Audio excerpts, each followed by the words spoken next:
Assalamualaikum warahmatullahi wabarakatuh. Salam nama budaya, salam dan bahagia. Bapak Ibu guru dan staf SD2 Dampuri pada hari ini yang selaku PLT SD2 Dampuri akan membuka kegiatan desiminasi dari guru penggerak angkatan 7, kebetulan saya sendiri atas nama Nyoman Wirmasari. Sebelumnya saya mengucapkan terima kasih atas kehadiran Bapak dan Ibu guru. Yang Nyoman Wirmasari, calon guru penggerak angkatan 7 Kota Denpasar dari SD Negeri 2 Dampuri akan melakukan desiminasi modul 1.4 budaya positif. Sebelumnya, karena berkat rahmat beliau kita bisa berkumpul di sini dalam keadaan sehat. Mari kita berdoa sejenak menurut agama dan kepercayaan kita masing-masing. Berdoa dipersilakan. Terima kasih, berdoa selesai.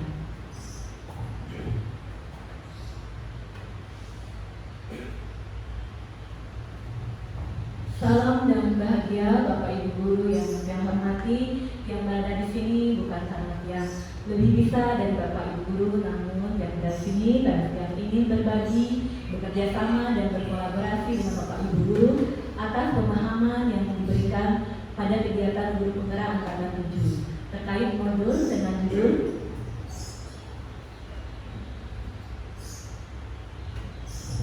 budaya positif. Bapak Ibu guru yang saya hormati, saat Bapak Ibu guru mendengar kata budaya positif, apa yang ada di benak atau pikiran Bapak Ibu guru? Bagi yang ingin memberikan pendapat, dipersilakan. Jika Bapak Ibu guru mendengar kata budaya positif, kira-kira apa yang ada di pikiran dari Bapak Ibu guru terkait kata budaya? Silakan bagi teman-teman yang ingin memberikan pendapatnya, saya persilahkan. Baik Bu Adri. Baik, terima kasih atas waktunya. Terima kasih atas waktunya Ibu. Menurut saya pribadi itu budaya adalah suatu kebiasaan atau adat istiadat di dalam suatu komunitas atau kelompok penduduk tertentu yang sudah turun-temurun atau menjadi kebiasaan dalam lingkungan tersebut. Baik, Ibu, terima kasih. Terima kasih Bu Adri atas pemikiran terkait dari kata budaya. Bagi rekan guru yang lain, apakah ada yang memiliki pemikiran yang ingin disampaikan? Baik, jika tidak, kita akan lanjutkan terkait budaya positif. Pada hari ini saya berbagi terkait pemahaman budaya positif yang saya dapatkan di kegiatan guru penggerak angkatan 7. Nanti di kegiatan ini kita akan saling sharing. Jadi jika ada yang ingin tambahkan, dipersilahkan. Oke. Nah, kenapa yang ingin berbagi terkait budaya positif? Karena kita semua tentunya tahu budaya positif ini akan bisa tercipta di SD Negeri 2 Dampuri apabila kita bisa berkolaborasi bersama untuk melaksanakan kegiatan budaya positif. Sebab itu mudah-mudahan melalui kegiatan berbagi budaya positif ini kita bisa bersama-sama berkolaborasi, bekerja sama untuk melaksanakan budaya positif tentunya di SD kita tercinta. Sebelumnya masih ingatkah slogan SD kita? SD2 Jaya.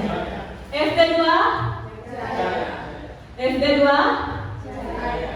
Baik, untuk tentunya membuat SD2 menjadi jaya kita harus bekerja sama. Begitu pula dengan budaya positif. Agar terlaksananya budaya positif di sekolah kita tentunya kita harus bekerja sama.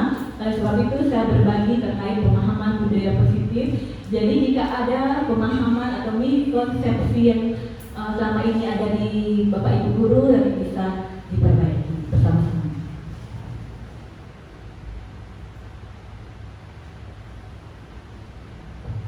Baik, benar seperti apa yang tadi disampaikan oleh rekan kita Ibu Adri. Jadi budaya positif di sekolah yaitu nilai atau kebiasaan di sekolah yang berpihak pada murid agar mereka dapat berkembang menjadi pribadi yang kritis, penuh hormat dan bertanggung jawab sesuai dengan tentunya tujuan kita adalah menciptakan siswa-siswi yang sesuai dengan profil belajar Pancasila.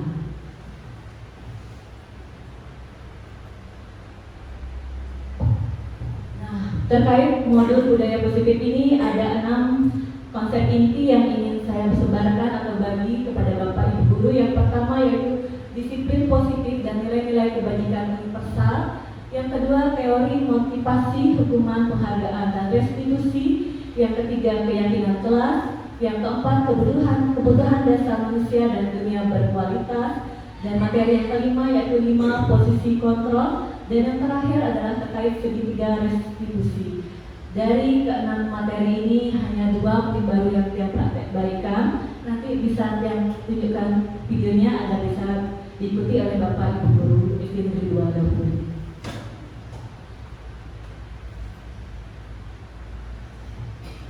Nah, tentunya Bapak Ibu Guru sering mendengar kata disiplin. Apabila rekan-rekan mendengar kata disiplin, apa yang ada di benak teman-teman atau rekan-rekan guru saat mendengar kata disiplin? Nah, siapa yang ingin berbagi pendapatnya setelah mendengar kata disiplin? Kira-kira apa yang terbayang atau terpikirkan di benak Bapak Ibu Guru? Tentunya mungkin pada saat bersekolah sering mendengar kata disiplin. Jadi apa yang kira-kira terbayang? Dipersilahkan bagi yang ingin berpendapat. Tugas pendamping kalau mendengar kata disiplin apa yang ini? Bagi saya disiplin itu adalah seperti hukuman, di mana untuk menyadarkan seorang atas kesalahannya. Terima kasih. Baik, terima kasih. Tugas, kalau tugasnya mendengar kata disiplin, yang ada di benak atau pikiran tugas adalah sesuatu hukuman yang tujuannya untuk menyadarkan atau merubah perilaku seseorang. Bagaimana Bapak Ibu Guru? Apakah terlintas seperti itu juga di benak Bapak Ibu Guru kalau mendengar kata disiplin? Bagaimana? Baik, Ibu Adri, dipersilakan.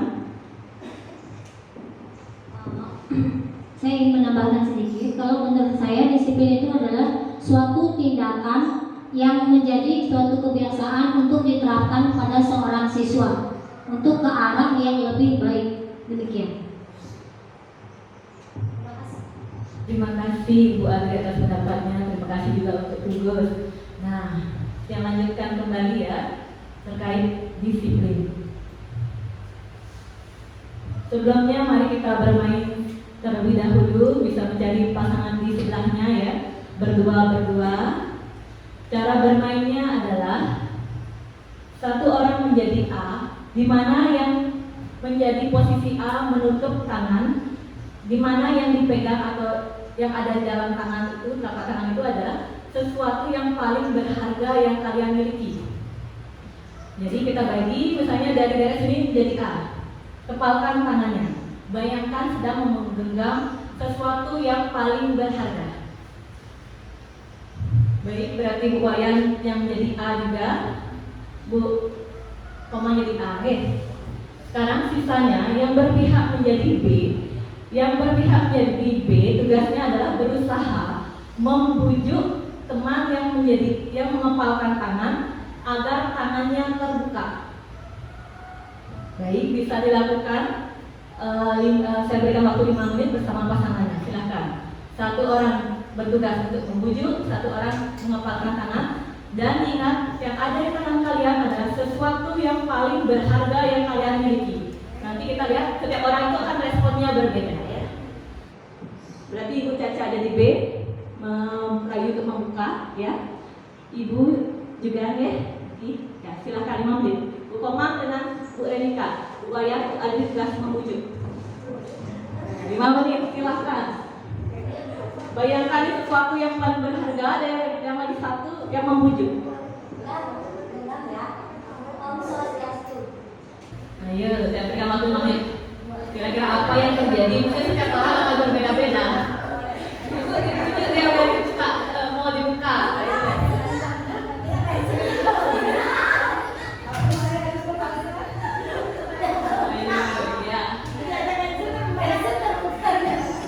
Bagaimana?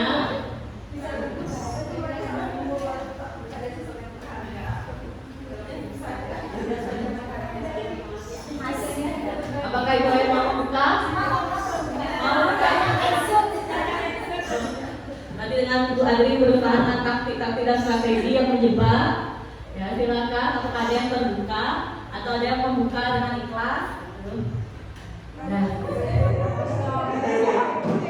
Ayo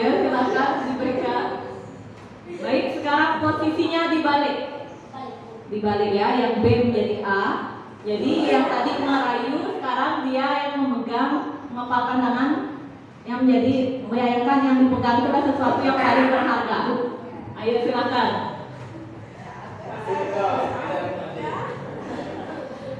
Diberikan.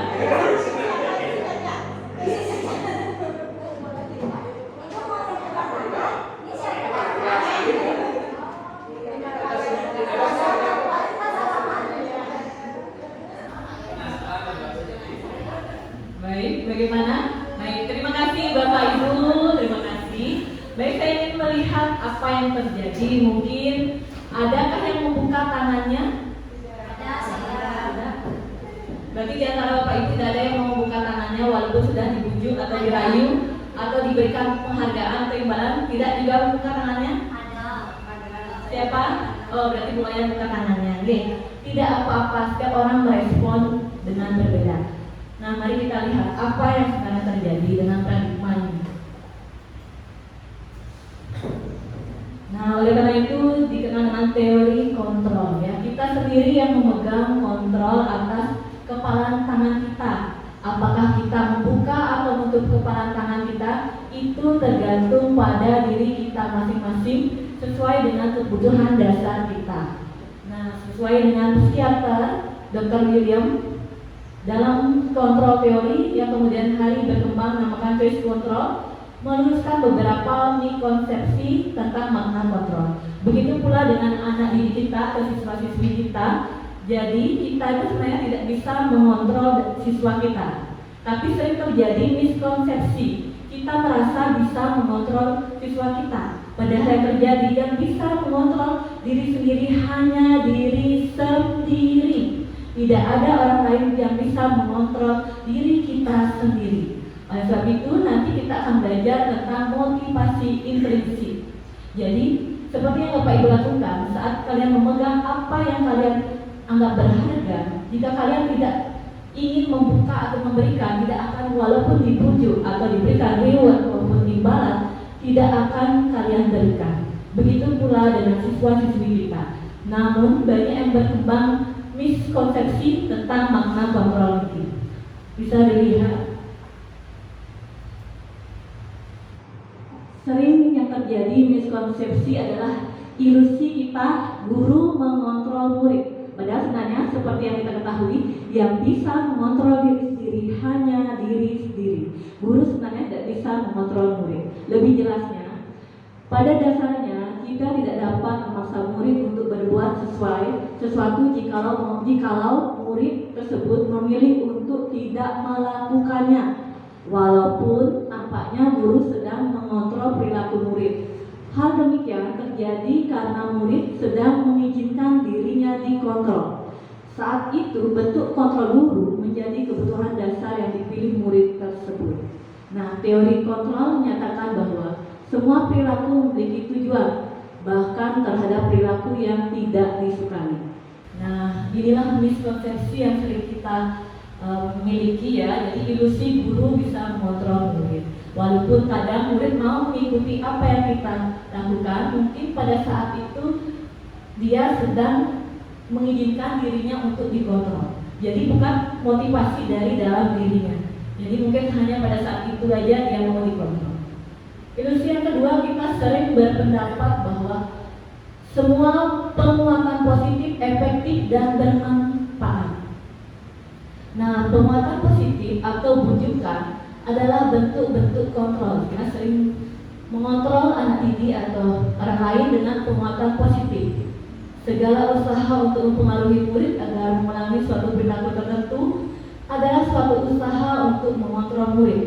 Dalam jangka waktu tertentu mungkin murid akan menyadari dan mau melakukan apa atau bujukan yang kita lakukan. Tapi mungkin pada saat tertentu dia akan kembali ke perilaku yang lama. Jadi itu miskonsepsi yang sering terjadi pada diri kita sebagai seorang guru.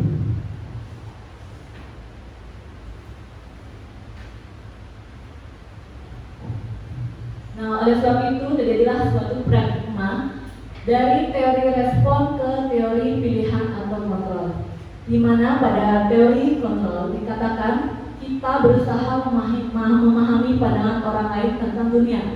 Yang sering terjadi, kita mencoba mengubah pandangan orang lain. Namun sebaiknya kita menggunakan teori kontrol atau pilihan. Kita berusaha memahami pandangan orang lain tentang dunia. Yang kedua, kita sering merespon perilaku buruk dilihat sebagai suatu kesalahan. Jadi kita sering merespon perilaku dari buruk murid itu ada suatu kesalahan. Namun dari teori kontrol menyatakan semua perilaku yang dilakukan oleh murid, walaupun sebuah kesalahan, pasti ada tujuannya. Yang ketiga, orang lain, kita sering merespon orang lain bisa mengontrol saya. Namun kenyataannya adalah yang bisa mengontrol Anda hanyalah diri Anda sendiri, seperti permainan yang kita lakukan tadi. Dan ada lagi yang saya bisa memaksa atau membujuk, ya. Tapi yang benar adalah teori kontrol, kolaborasi dan konsensus menciptakan pilihan-pilihan baru.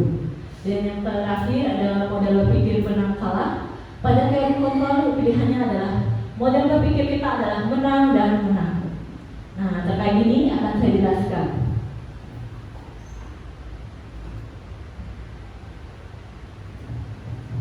Nah, nanti akan lebih lanjut akan dipaparkan terkait makna disiplin. Jadi seperti yang kita lakukan tadi, Anda tidak bisa mengontrol orang lain, hanya Anda yang dapat mengontrol diri Anda sendiri.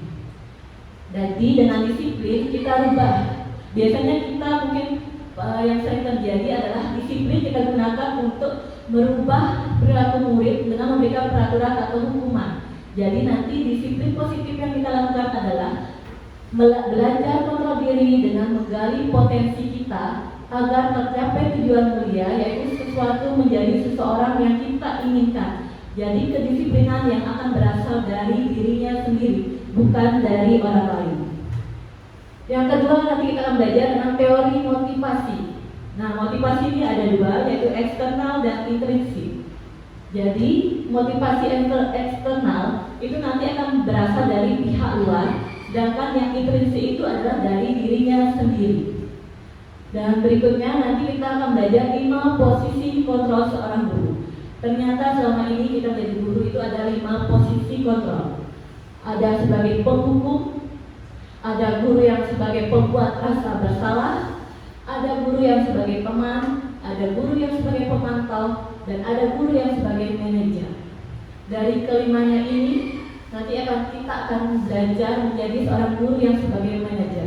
Kenapa kita memilih menjadi manajer? Nanti akan dipaparkan. Dan yang terakhir adalah 5 kebutuhan dasar manusia. Pada dasarnya setiap orang melakukan kesalahan itu karena mereka tidak terpenuhi kebutuhan dasarnya. Nah, ada yang lebih lengkap.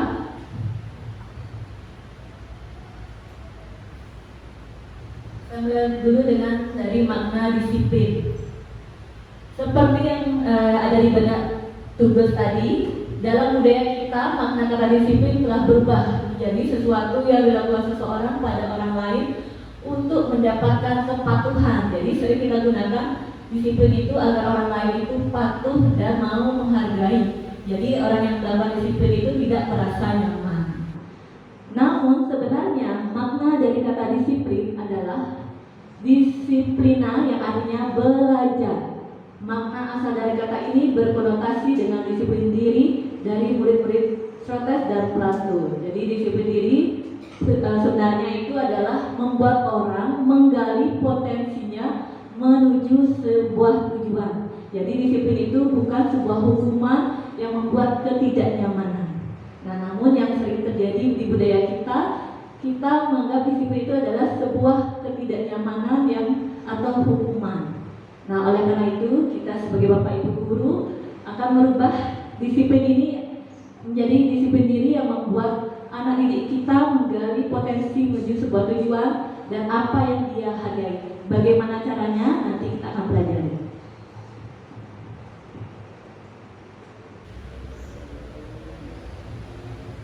Sebelumnya ada namanya nilai-nilai kebajikan universal. Nah, untuk sekarang ini tentunya nilai-nilai kebajikan universal kita yaitu yang sering kita kenal dengan profil belajar Pancasila. Yang pertama adalah beriman dan bertakwa kepada Tuhan Yang Maha Esa. Yang kedua adalah mandiri. Yang ketiga bernalar kritis. Yang keempat berbineka global. Kelima bergotong royong. Dan yang keenam adalah kreatif. Jadi nilai-nilai kebajikan universal yang dimiliki atau untuk siswa kita adalah profil belajar Pancasila yang terdiri dari 6 karakter yang kita harapkan.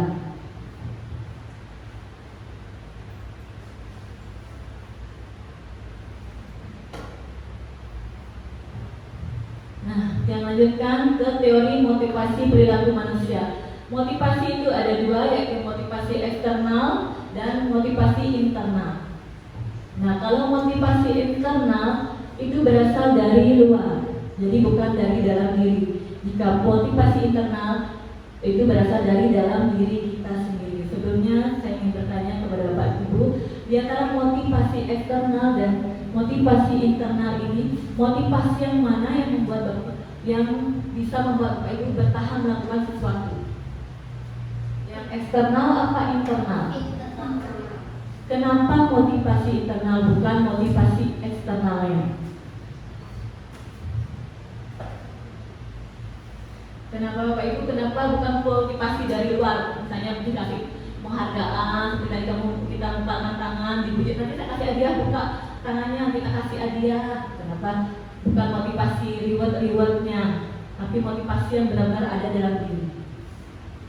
Kenapa yang internal? Karena tentunya motivasi internal ini berasal dari dalam diri kita sendiri. Tentunya kita masih ingat, apapun yang kita lakukan tidak bisa dikontrol orang lain, yang bisa mengontrol hanya diri kita sendiri. Jadi motivasi yang akan tentunya kuat dalam diri kita adalah motivasi internal. Oleh sebab itu Bapak Ibu guru yang saya hormati, marilah kita bersama-sama mencoba agar kita bisa menumbuhkan motivasi internal pada murid-murid kita.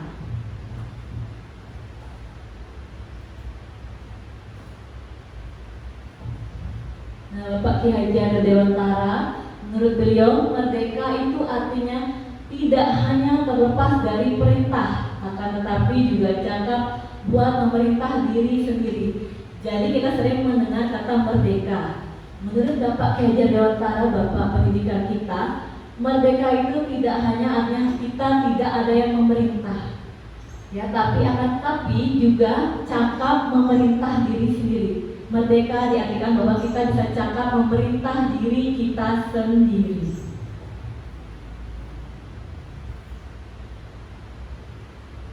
Nah, mungkin ini yang sering kita lakukan, bahwa penghargaan berlaku sama dengan hukuman. Nah, ini mungkin baru Bapak Ibu dengar, kenapa penghargaan dikatakan sama dengan sebuah hukuman. Padahal sering kita lakukan, kita memberikan penghargaan kepada anak didik kita dalam arti meminta atau membujuk seseorang melakukan sesuatu untuk memenuhi sesuatu tujuan tertentu. Kita akan memberikan sebuah dorongan eksternal dengan memberikan penghargaan, reward atau hadiah. Yang pertama, penghargaan itu kenapa dikatakan sebuah hukuman? Karena pengaruhnya jangka pendek bukan jangka panjang. Contohnya, saat siswa kita berikan reward atau hadiah, dia akan termotivasi. Namun saat dia tidak diberikan reward atau hadiah, mungkin dia tidak akan mau melakukan apa yang atau motivasinya akan turun. Contohnya, misalkan kita bilang kepada siswi kita, anak-anak, nanti kalau kalian rajin membersihkan kelas, ibu akan berikan sebuah hadiah. Jadi motivasinya eksternal dari luar. Dia mau rajin karena diberikan hadiah. Saat guru lain atau orang lain tidak memberikannya hadiah, kemungkinan dia tidak akan mau rajin lagi. Itu yang dikatakan pengaruh jangka pendek bukan jangka panjang. Berbeda dengan jika motivasinya dari dalam diri. Dia itu rajin membersihkan kelas tanpa hadiah, tapi memang dari dalam dirinya. Jadi kemungkinan bisa jangka panjang. Itu yang pertama. Yang kedua, tentunya mengurangi motivasi intrinsik. Tentunya dengan diberikan penghargaan atau reward, motivasi yang ada dalam dirinya akan berkurang karena dia hanya memiliki motivasi eksternal dari luar. Yang ketiga, Penghargaan mengurangi ketepatan ya. Ada juga penghargaan yang tidak efektif, dan yang terakhir adalah penghargaan merusak hubungan. Nah, bagaimana yang dimaksud penghargaan merusak hubungan seperti ini? Jika seorang murid mendapatkan penghargaan, hadiah atau sebuah reward, tentunya teman yang lain yang tidak mendapatkan hadiah atau reward, dia akan merasa iri. Nah, inilah dikatakan penghargaan itu bisa merusak hubungan. Jadi oleh karena itu dikatakan bahwa penghargaan itu berlaku dan sama dengan sebuah hukuman.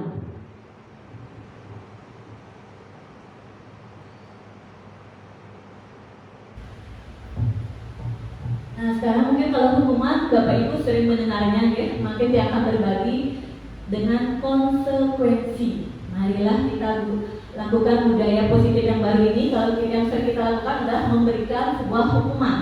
Sekarang kita akan belajar membiasakan memberikan sebuah konsekuensi. Nah, apa bedanya hukuman dan konsekuensi? Yang sering kita lakukan di sekolah adalah memberikan hukuman. Namun yang lebih baik adalah kita memberikan konsekuensi. Nah, ini akan kita terapkan untuk menciptakan budaya positif di sekolah kita. Mari kita lihat pada tabel perbedaan. Kalau hukuman itu adalah sesuatu yang menyakitkan harus terjadi.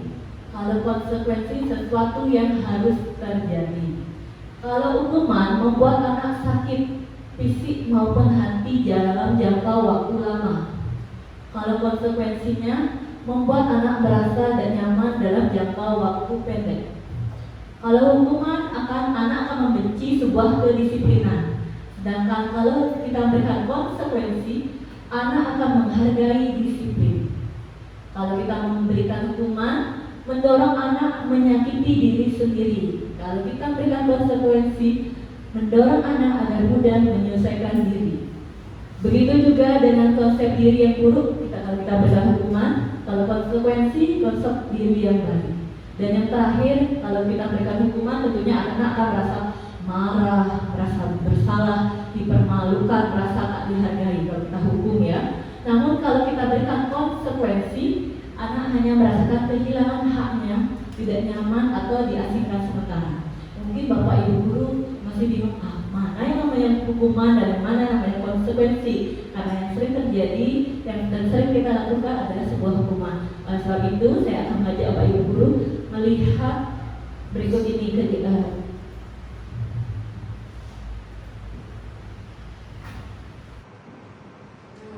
perhatikan, bisa dijawab dalam hati ya. Tadi kan sudah tahu perbedaan antara hukuman dan konsekuensi. Kira-kira kalau gurunya memberikan mencatat 100 kali dalam buku kalimat, saya tidak akan terlambat lagi. Ini sebuah hukuman apa konsekuensi? Ayo dijawab, hukuman atau konsekuensi? Silakan diberikan pendapatnya, tidak ada benar yang atau salah ya. Saya hanya berbagi. Bapak Ibu guru, ini hukuman atau konsekuensi? Hukuman, suaranya? Konsekuensi. Ada konsekuensi, ada hukuman. Baik, terima kasih. Yang kedua, lari mengelilingi lapangan basket 2 kali. Hukuman atau konsekuensi? Hukuman. Baik, yang ketiga, murid diminta push up 15 kali. Hukuman atau konsekuensi? Yang berikutnya, mengganti kertas tugas teman yang telah dicoret-coret. Konsekuensi. Berikutnya, membersihkan tumpahan air di meja tulis karena tersenggol. Konsekuensi. Dan yang terakhir, lari mengelilingi lapangan basket 2 kali karena terlambat 10 menit untuk perjalanan PJUK. Lari 1 taman. Bagaimana yang terakhir? Hukuman atau konsekuensi? Baik, terima kasih Bapak Ibu. Mari kita lihat apakah jawaban yang benar.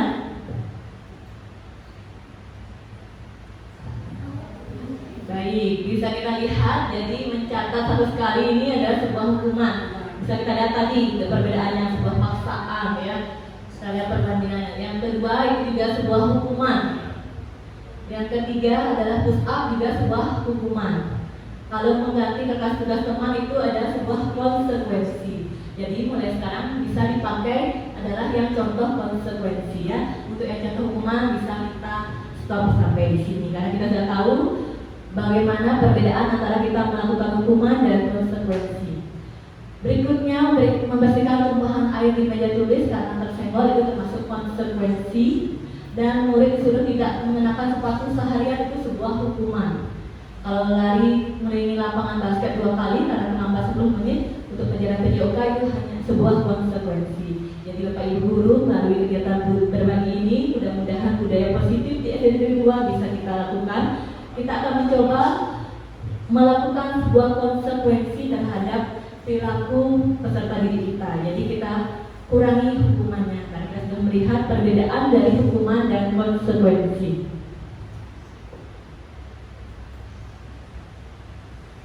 Nah, selain itu juga ada yang ketiga. Nah, kalau tadi kita hukuman, konsekuensi. Yang ketiga ada yang baru namanya restitusi. Dari ketiganya itu yang memberikan budaya positif dan dampak paling positif adalah sebuah restitusi. Apa itu restitusi? Mari kita berbagi. Restitusi adalah proses menciptakan kondisi bagi murid untuk memperbaiki kesalahan mereka. Yang sering kita gunakan untuk memperbaiki kesalahan murid adalah dengan hukuman. Nanti kita akan beralih ke konsekuensi. Namun yang paling berdampak positif dan memberikan budaya positif adalah sebuah restitusi, sehingga mereka bisa kembali kepada kelompok mereka dengan karakter yang lebih kuat. Restitusi juga merupakan proses kolaboratif yang mengajarkan murid untuk mencapai solusi untuk masalah mereka dan membantu murid berpikir tentang orang seperti apa yang mereka inginkan menjadi tujuan mulia dan bagaimana mereka harus memperlakukan orang lain. Nah, lebih jelasnya bisa dilihat perbedaan ketiganya. Mungkin di antara Bapak Ibu guru ada yang sudah mungkin tidak hanya hukuman, sudah beralih ke konsekuensi. Namun nanti kita akan berusaha beralih ke restitusi, ya, membiasakan diri. Nah, kita lihat kalau tadi Bapak Ibu guru sudah melihat perbedaan antara hukuman dan konsekuensi. Mari kita lihat di restitusi. Jika pada hukuman dan konsekuensi tidak ada yang namanya pilihan, yang menentukan adalah guru. Namun pada saat restitusi, saat kita murid berbuat kesalahan, kita memberikan restitusi, pilihannya ada pada siswa itu sendiri. Yang kedua, kalau pada hukuman dan konsekuensi, kadang kalau di hukuman korban merasa tidak adil. Kalau kita di konsekuensi, korban merasa diabaikan. Namun kalau di restitusi, korban mendapatkan ganti. Seperti apa nanti ada prakteknya. Yang berikutnya, yang ketiga, kalau pada hukuman murid merasa tersakiti diberikan hukuman, ya. Kalau pada konsekuensi murid merasa tidak nyaman. Namun kalau nanti kita menerapkan yang namanya restitusi, murid akan mendapatkan penguatan. Begitu pula dengan yang berikutnya ada kalau pada hukuman perilaku pasif agresif meningkat. Jadi setelah kita berikan hukuman, muridnya tentu kadang lebih agresif, ya, meningkat. Kalau konsekuensi mungkin bisa bertahan tapi jangka waktu pendek. Namun kalau kita menggunakan restitusi, nanti masalah akan terpecahkan. Begitu juga dengan peraturan. Kalau pada hukuman, kamu harus melakukan ini. Nah, kalau pada konsekuensi kita sering mengatakan apa peraturannya anak-anak? Mampukah kamu melakukannya? Terima kasih, ya, lembut, ya. Tapi kalau restitusi berbeda. Nanti kita akan meminta kepada mereka, apa yang kamu yakini anak-anak? Apa yang bisa kamu lakukan untuk memperbaiki masalah ini? Jadi kita akan memberikan pilihan kepada siswa ini sendiri. Tentunya kita tetap ingat teori kontrol. Yang bisa mengontrol diri kita sendiri, yang bisa mengontrol diri itu hanya diri kita sendiri. Jadi yang perlu kita tumbuhkan adalah motivasi intrinsik. Jadi sesuai dengan restitusi juga, ya. Dan yang terakhir, kalau pada hukuman murid kadang membenci sebuah peraturan atau membenci gurunya. Kalau konsekuensi murid akan menghormati peraturan, tapi kalau pada restitusi dampaknya adalah murid akan menghormati dirinya dan orang lain. Nah, jadi yang paling positif adalah kita menggunakan restitusi. Mari kita akan berusaha membiasakannya bersama-sama.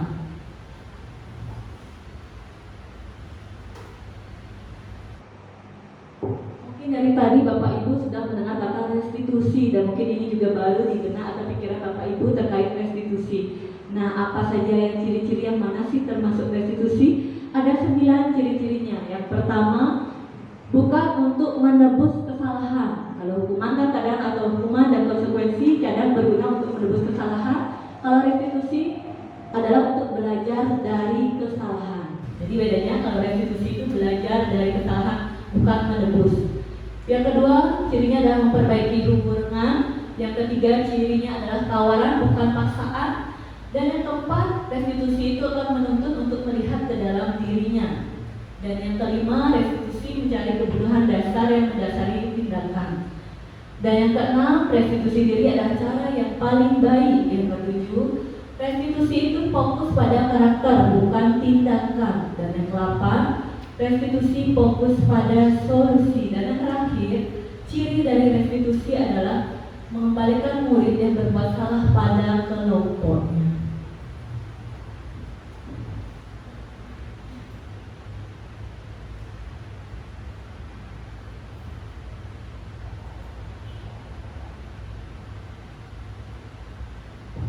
Baik, kalau tadi terkait restitusi ada yang ingin tanyakan, dan melanjutkan ke pokok budaya positif berikutnya adalah keyakinan kelas.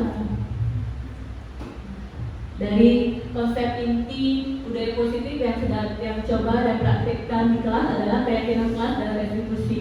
Nah, ini dokumentasi dari keyakinan kelas yang saya lakukan. Mungkin Bapak Ibu guru sering mendengar kata peraturan kelas, bukan keyakinan kelas, atau mungkin sudah ada yang juga melakukan keyakinan kelas atau mendengar keyakinan kelas. Nah, apa beda peraturan kelas dan keyakinan kelas?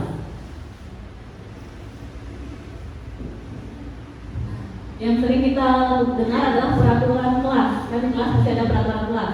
Nah, sekarang keyakinan kelas. Sebelumnya saya ingin bertanya kepada teman-teman, kalau teman-teman mengendarai sepeda motor, apakah kalian menggunakan helm?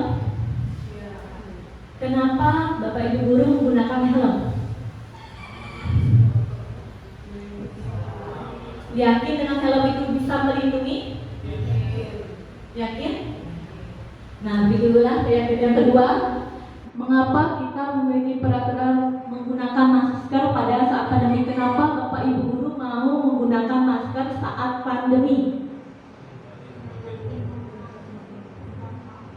Ya, terhindar dari virus. Yakin Bapak Ibu guru? Nah, karena yakinlah Bapak Ibu guru mau melakukan, ya. Dan yang ketiga, mengapa kita memiliki peraturan harus datang tepat waktu pada saat mengikuti pelatihan? Nah, kenapa? Kenapa Bapak Ibu guru datang tepat waktu ke sekolah atau mengikuti pelatihan? Tidak terlambat, tidak ketinggalan materi. Semua yang Bapak Ibu guru lakukan, Bapak Ibu guru menggunakan helm, menggunakan masker, itu karena sebuah apa? Keyakinan. Jadi saat kita yakin, kita akan melakukan sesuatu. Jadi saat kita tidak yakin, tidak akan melakukan sesuatu. Benar atau tidak, teman-teman? Oleh sebab itu, sekarang kita rubah budaya positif kita adalah dengan keyakinan kelas. Jadi saat siswa kita yakin, dia akan melakukan. Berbeda dengan peraturan. Kalau peraturan, mungkin kontrolnya dari luar, hanya jangka pendek ya, jangka panjang. Sama seperti kita saat yakin, kalau menggunakan helm, kalau jatuh pasti akan selamat. Kita akan terus menggunakan dalam jangka waktu panjang. Nah, itulah kenapa kita menggunakan sekarang namanya keyakinan kelas.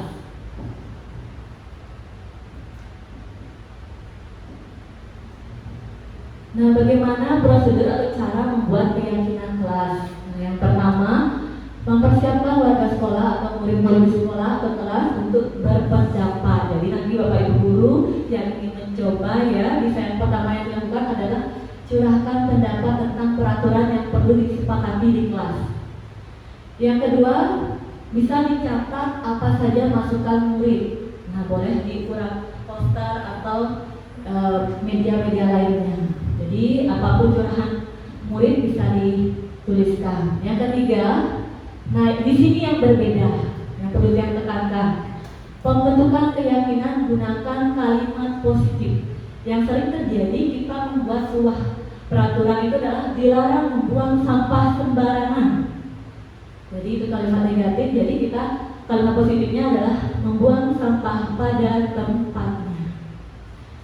Jadi karena yang merespon, kadang yang menurut penelitian yang merespon itu ada kalimat negatifnya nanti. Kalau misalnya jangan berlari nanti jatuh, yang terdengar di benaknya adalah jatuh sehingga dia terjatuh. Jadi kita ubah ke kalimat positifnya berjalan. Jadi dia akan berjalan. Kalau kita akan jatuh, jangan lari-lari anak-anak, jatuh. Jadi yang ada di pikirannya langsung terbenaknya jatuh, jadi sehingga dia jatuh. Jadi di keyakinan kelas itulah yang akan dirubah, tidak menggunakan kalimat negatif, tapi menggunakan kalimat positif. Contoh, jangan berlari di kelas, tapi dirubah menjadi berjalanlah di kelas.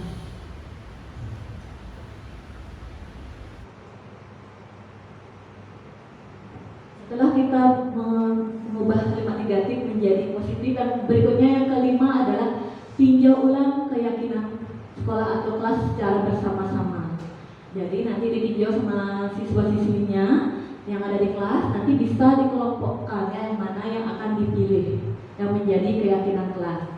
Dan yang keenam, langkah berikutnya, keyakinan kelas yang selesai dibuat, nanti setelah kita setujui yang disepakati, nanti ditulis. Dan yang terakhir tentunya diletakkan di dinding kelas, di tempat yang mudah dilihat oleh semua warga kelas. Nah, jadi nanti Bapak Ibu Guru bisa mencoba di kelasnya masing-masing menggunakan keyakinan kelas. Salah satu cara untuk menumbuhkan budaya positif yang ada di SD Negeri 2 Daunpuri.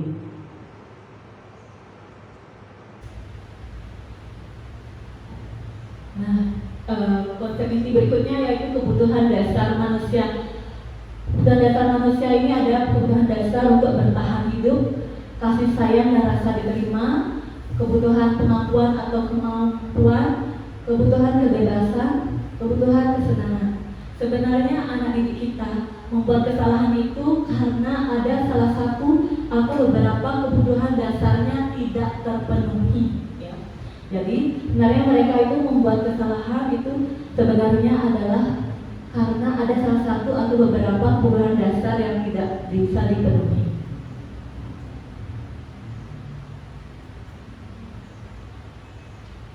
Baik, dan lanjutkan ke berikutnya. Kita sebagai guru sebenarnya memiliki 5 posisi kontrol. Yang pertama adalah guru sebagai seorang penghukum. Nanti bagaimana ciri-cirinya guru yang sebagai penghukum. Yang kedua, pembuat rasa bersalah. Yang ketiga, guru sebagai seorang teman. Yang keempat, guru sebagai seorang pemantau. Yang kelima adalah guru sebagai seorang manajer. Nanti ada ciri-cirinya, jadi Bapak Ibu Guru bisa tahu nanti kira-kira Bapak Ibu Guru sering melakukan posisi kontrol yang mana. Apakah sering menjadi seorang teman siswa, atau pembuat rasa bersalah, atau guru yang sebagai penghukum. Nah, kira-kira dari yang kelima ini sebelum yang paparkan, Bapak Ibu Guru berada di posisi yang mana? Kalau Bu Ari, kira-kira sama ini posisi kontrol mana yang sering Ibu Ari lakukan? Sebagai teman? Mungkin giliran dari mungkin kadang saya sebagai penghukum. Terima kasih atas waktunya Bu Koma.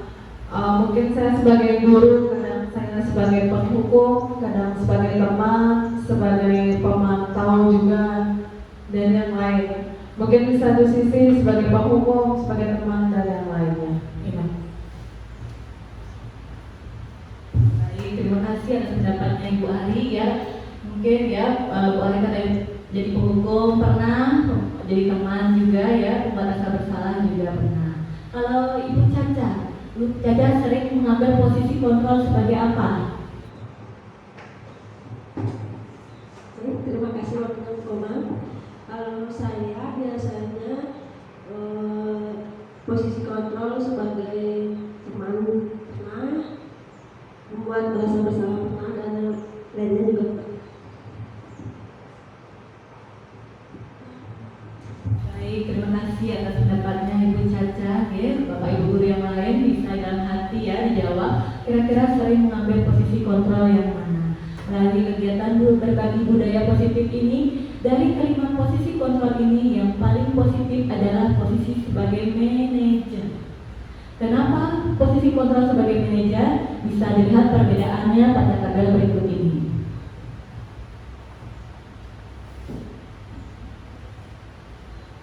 Nah, mari kita lihat perbedaan kelima posisi tersebut dan kita akan melihat kita sering melakukan yang mana ya. Bisa dilihat. Yang pertama, jika kita sebagai seorang penghukum, guru akan berbuat menghardik, marah-marah, menyakiti atau menyindir muridnya. Kalau membuat guru itu membuat rasa bersalah pada murid, ibu guru sering bilang, ibu kecewa kepada kamu. Nah, itu kita mengambil posisi membuat murid merasa bersalah. Kalau kita sering bilang, seharusnya kamu tidak seperti itu, nah itu juga membuat posisi membuat murid merasa bersalah. Jadi itu posisi kontrol membuat rasa bersalah. Nah, mungkin sering kita melakukan yang ini ya. Saya juga dulu mungkin belum mendapatkan kegiatan dari guru penggerak ini, saya sering mengambil posisi sebagai teman. Namun setelah saya mengetahui budaya positif yang saya peroleh dari guru penggerak ini, saya mengetahui ternyata mengambil posisi sebagai teman ini memiliki dampak yang negatif juga ya. Padahal saya mengira posisi sebagai teman itu yang paling baik dari menjadi seorang guru. Nanti kita lihat kenapa posisi menjadi teman itu memberikan dampak negatif. Nah, kalau posisi menjadi teman, kita membuatkan alasan-alasan untuk murid, kita berteman dengan murid sehingga murid itu senang kepada kita. Nah, kalau seorang pemantau dia akan menghitung atau mengukur. Dan manajer, posisi seorang manajer ini yang paling bagus atau positif, yaitu mengajukan pertanyaan-pertanyaan. Yang berikutnya dari perkataan, kita bisa melihat perbedaannya. Kalau kita sebagai seorang penghukum, kita akan berkata, kalau kamu tidak melakukannya, awas kamu ya, telat sekolah, awas kamu ya tidak mengerjakan PR. Kalau ada dari Bapak Ibu guru sering mengatakan kata-kata seperti itu, berarti kita sedang mengambil posisi kontrol sebagai seorang penghukum. Namun kalau kita bilang seperti ini, kamu seharusnya buat PR, nah kamu sudah tahu, ibu lelah sekali, ibu capek ngajarin kamu dari dulu dari kasih tahu nggak ngerti, capek guru. Itu berarti kamu kita sebagai guru membuat murid itu merasa bersalah terhadap kita. Nah ya, kalau sebagai teman, ini mungkin juga sering kesalahan yang saya lakukan. Mudah-mudahan nanti dengan kita berbagi budaya positif dari kegiatan guru penggerak ini, kita bisa bersama-sama membiasakan diri merubah posisi sebagai teman ke posisi sebagai manajer. Saya sendiri juga sering melakukan posisi sebagai teman ya. Ayolah lakukan demi ibu, masa kamu tidak mau gitu ya, sebagai seorang teman pasti muridnya mau, senang dan kita merayu ya. Nah, kalau seorang pemantau, anak-anak ingat apa peraturannya, kenapa tidak buat PR. Nah, kalau seperti itu berarti kita sebagai pemantau. Namun posisi yang paling baik itu adalah manajer. Kita akan berkata apa yang kita yakini anak-anak. Kalau anak-anaknya tidak membuat PR, jadi kita kembalikan keyakinannya. Apa yang kita yakini, kita punya keyakinan keras harus membuat PR. Seperti kita ingat kembali, sesuatu yang kita yakini akan kita lakukan. Jadi keyakinan itu yang sangat memberikan motivasi intrinsik. Atau kata lain kita bisa berkata, apa yang bisa kau kerjakan untuk memperbaiki masalah ini. Kita berikan kepada mereka pilihan. Sesuatu yang berasal dari dalam dirinya pasti dia lakukan. Berikutnya dari segi hakfil. Kalau kita sebagai mengambil posisi kontrol sebagai seorang penghukum, nanti hasilnya adalah memberontak. Muridnya kadang memberontak, berbohong atau menyalahkan orang lain. Kalau kita sebagai pembuat rasa bersalah, murid akan menyembunyikan kesalahannya. Namun kalau sebagai seorang teman adalah ketergantungan. Ini yang sering terjadi dan sudah pernah dia alami. Saat murid itu kalau kita sebagai seorang teman, murid itu akan ketergantungan kepada kita. Dalam arti dia mau belajar saat kita mengajar. Dia mau melakukan sesuatu saat kita yang menyuruh. Namun saat orang lain yang menyuruh, motivasinya berbeda. Itu ternyata dampak negatif dari posisi sebagai seorang teman. Yang berikutnya pemantau. Kalau sebagai seorang pemantau hasilnya menyesuaikan diri kalau ada yang mengawasi. Kalau ada yang mengawasi, tentunya dia tidak akan melakukan apa yang disuruh ya. Kalau nanti kita menggunakan posisi sebagai seorang manajer, katanya akan menguatkan pribadi siswa kita. Berikutnya terkait murid, motivasi murid berkata, kalau sebagai seorang penghukum, biarkan saja, nanti juga marah-marah lagi gurunya. Nah itu yang ada di benak murid kalau kita sebagai seorang penghukum. Kalau sebagai seorang pembuat rasa bersalah, murid akan berkata, maafkan saya Bu. Kalau sebagai seorang teman, saya berpikir bapak ibu teman saya ternyata begitu. Jadi saat dia kecewa dengan saat kita tidak membuat apa yang dia inginkan dari seorang teman, dia akan kecewa. Berikutnya sebagai pemantau, dia akan bertanya berapa banyak bintang yang harus saya peroleh Bu, berapa banyak halaman yang harus saya kerjakan. Jadi kalau pemantau kita mengambil posisi sebagai seorang pemantau, murid itu hanya menghitung. Nah nanti kalau sebagai seorang manajer, bagaimana yang ada di benaknya adalah bagaimana cara saya memperbaiki kesalahan saya ini. Dan yang terakhir, dampak pada murid. Kalau kita sedang mengambil posisi kontrol sebagai seorang penghukum, murid akan mengulangi kesalahannya. Jadi dia akan terus mengulangi. Kalau sebagai pembuat rasa bersalah, murid kita akan merasa rendah diri karena dia merasa bersalah, jadi dia merasa rendah diri. Dan sebagai teman, dia tidak akan mandiri. Dia bergantung kepada kita. Jadi dia tidak bisa mandiri karena dia merasa memiliki seorang teman. Kalau sebagai seorang pemantau, nanti dampaknya kepada murid adalah menitik beratkan pada sanksi atau hadiah untuk dirinya. Dan yang terakhir, posisi kontrol diri yang menghargai diri sendiri yaitu manajer. Melalui nanti muridnya, nanti dampaknya adalah murid akan mengevaluasi dirinya, bagaimana cara saya memperbaiki diri saya. Marilah Bapak Ibu Guru kita bersama-sama belajar agar bisa menjadi ke posisi manajer.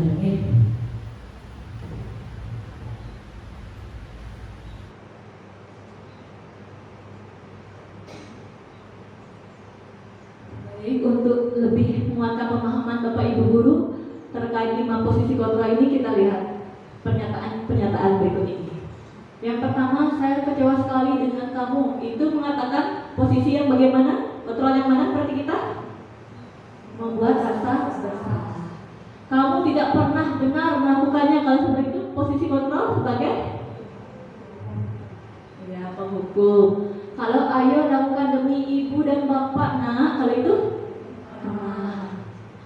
apakah kamu mau mendapatkan stiker bintang hari ini? Itu posisi sebagai atau menghitung ya. Bagaimana kamu bisa menyelesaikan masalah ini? Itu berarti sebagai manajer. Dan yang terakhir, kamu selalu yang paling terakhir.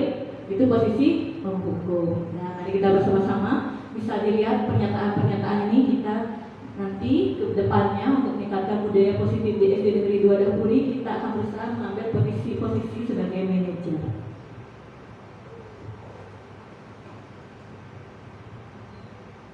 Tadi Bapak Ibu Guru sudah mendengar apa itu restitusi dan penjelasannya, gitu. Jadi restitusi itu bukan untuk menebus kesalahan, tapi sebuah tawaran, bukan paksaan. Lebih jelasnya nanti ada videonya.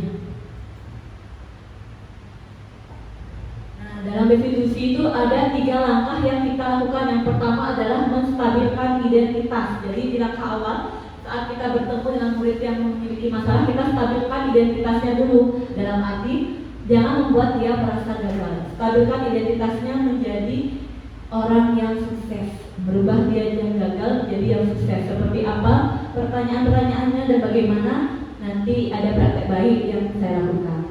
Yang kedua, langkah berikutnya adalah setelah kita stabilkan identitasnya, kita validasi tindakan yang salah. Jadi kita bantu dia memvalidasi apa tindakan yang salah. Yang terakhir adalah menanyakan keyakinan. Nah, lebih jelasnya bisa dilihat pada segitiga berikut ini. Jadi nanti kita akan berusaha dari hukuman berubah ke restitusi ya. Nah, untuk bisa kita menerapkan restitusi budaya positif ini, ada 3 langkah yang kita lakukan, yaitu adalah menstabilkan identitas.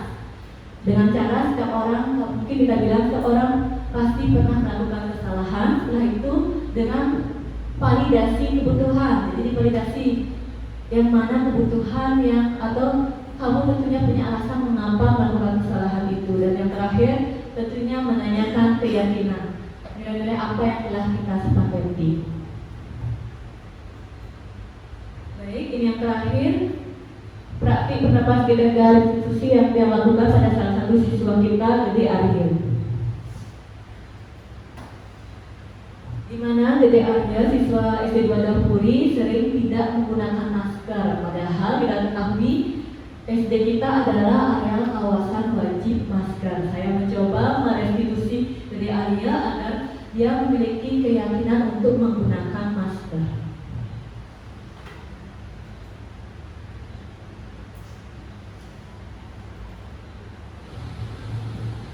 Silakan duduk, Dede. Selamat siang, Dede. Ada yang bisa membantu? Apa yang pertama menstabilkan identitas? Dimarahi ketua kelas karena tidak memakai masker. Baiklah, Dede. Ibu juga akan marah jika ada yang mengalami itu. Apalagi yang kamu lakukan, Dede? Saya ingin melakukan guru. Baiklah, Dede. Sebenarnya kamu bisa melakukan hal yang lebih buruk daripada itu. Kamu pasti punya alasan mengapa melakukan itu, Dede. Iya Bu Guru, saya tidak pernah memakai masker karena enak dan tidak terbiasa. Dede, kita ingat kembali keyakinan kelas kita dan tindakan dulu. Tindakan Dede tidak menggunakan masker. Apakah sesuai dengan keyakinan kelas kita, Dede? Yang terakhir, menanyakan keyakinan. Keyakinan kelas kita ke sekolah memakai masker. Ya benar, Dede. Dengan menggunakan masker, kita akan mencegah virus COVID-19 dan menjaga kesehatan kita, Dede. Menurut Dede, apa yang bisa Dede lakukan agar Dede merasa nyaman menggunakan masker dan keyakinan kelas kita bisa Dede laksanakan? Saya akan memakai masker yang tidak pernah dan nyaman. Ya bagus, Dede. Ingatlah keyakinan kelas kita menggunakan masker untuk menjaga kesehatan. Terima kasih Guru. Sama-sama, Dede. Baik, itu salah satu restitusi yang saya lakukan terhadap Dede Arya karena Dede Arya tidak menggunakan masker. Setelah saya melakukan mempraktekkan restitusi, jadi yang dialami Dede Arya tanggapannya sebagai berikut. Setelah saya berbicara dengan Bu Komar, saya menyadari bahwa memakai masker sangat penting dan saya akan menepati keyakinan kelas kita. Baik, seperti kita lihat tadi, perbedaan antara hukuman, konsekuensi, dan restitusi. Jadi dengan kita berikan restitusi, dampaknya lebih positif, akan menemukan budaya yang lebih positif. Budaya positif yang tercipta sini adalah Dede Arya yakin untuk menggunakan masker. Nah, terima kasih Bapak Ibu Guru. Itulah beberapa konsep inti dari budaya positif yang bisa saya paparkan. Nah, mungkin saya lanjutkan ke sesi berikutnya, sesi terakhir. Jika ada di antara Bapak Ibu sebelum yang tutup, ada yang ingin ditanggapi atau ditanyakan, saya berikan waktu dan dipersilahkan. Mungkin Bu Eka, terima kasih.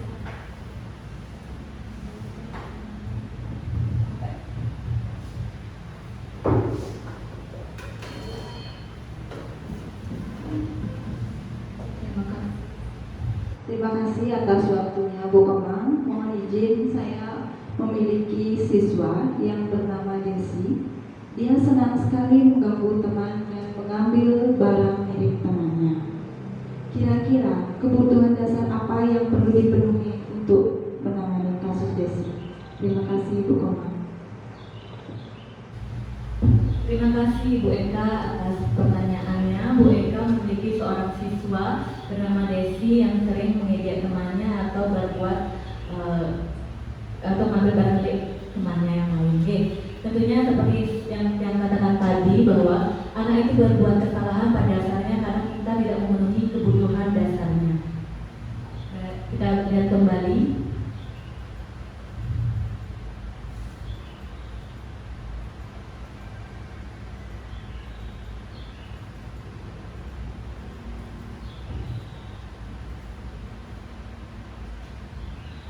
Baik Bapak Ibu, Desi suka mengambil barang milik temannya atau mengganggu temannya.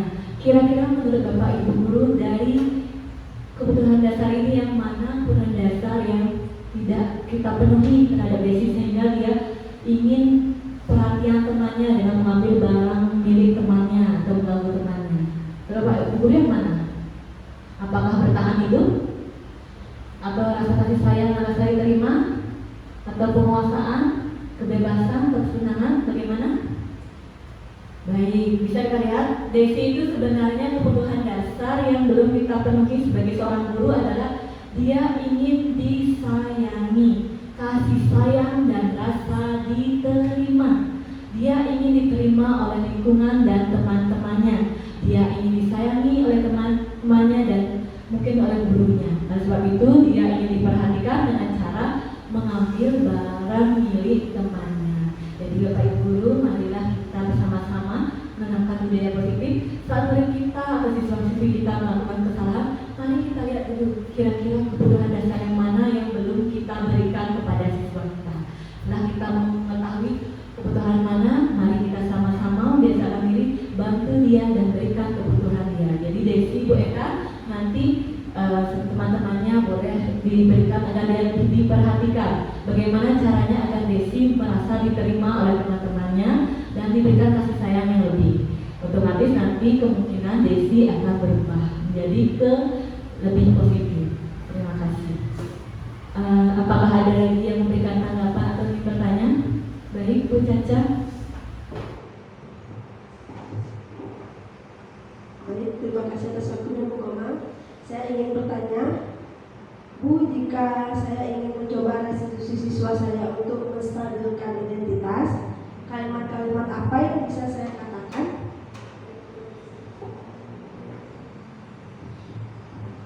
Baik, terima kasih Bu Caca, sudah ada niat ya, sudah ada ingin merubah diri untuk melakukan restitusi. Mudah-mudahan teman yang lain juga seperti memiliki benak atau pikiran seperti itu, ingin mencoba restitusi. Apalagi kita tahu restitusi itu adalah sebuah budaya positif dan memiliki efek yang positif. Oke. Pertama kita lihat dari segitiga restitusi tadi. Nanti Bu Caca akan mulai dengan menstabilkan identitas.